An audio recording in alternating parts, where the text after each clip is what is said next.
నేను 2 డాక్టరేట్లు చేశానండి. Doctor of philosophy, doctor of literature, highest degree in India. 2 కూడా Telugu cinema మీదే చేశాను నేనండి. తెలుగు సినిమా కథ మీద డాక్టరేట్ చేశాను.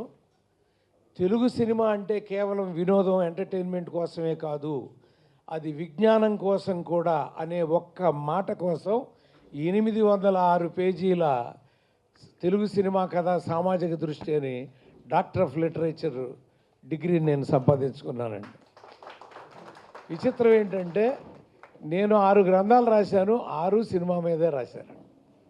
అంటే నన్ను ఏ సినిమా కళామ తల్లి ఈ రోజున ప్రపంచంలో పరుచూరు గోపాలకృష్ణ అంటే నా ఊరు తెలియదు, నా కుటుంబం తెలియదు, ఎవరో అనగానే సినిమా వాడు అంటారండి, సినిమా రైటర్ అంటారు, లేకపోతే సినిమా అంటే ఆ సినిమా పేరుతో నేను గుర్తింపబడ్డాను. అలా అయితే ఒకటి ఇక్కడ రెంటాల జయదేవ్ గారు కూడా ఉన్నారు కాబట్టి వారు నాకంటే బెటర్గా మాట్లాడతారు. తర్వాత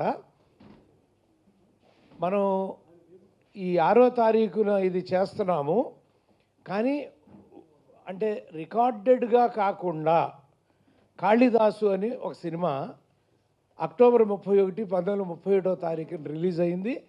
అందులో పాత్రలు తెలుగు మాట్లాడినాయి అని వారు ఆయన గ్రంథంలో నిరూపించారండి.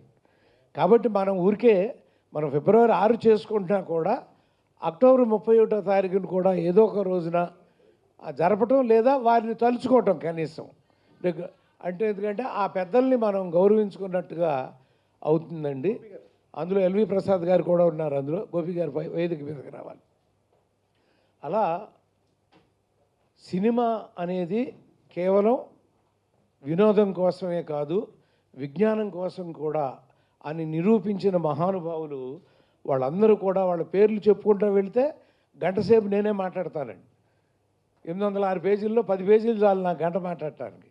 కాబట్టి ఇంకా చాలామంది పెద్దలు ఇక్కడ తలా ఒక నిమిషం వాళ్ళ శుభాకాంక్షలు, వాళ్ళ మనసులో మాటలు తెలియజేయాలి. కాబట్టి ఇప్పుడు ముందు దాము గారు, మీరు ఒక్క నిమిషం, మీరు దాము గారు ఇప్పుడు ఒక నిమిషం మిమ్మల్ని గురించి మాట్లాడతారు.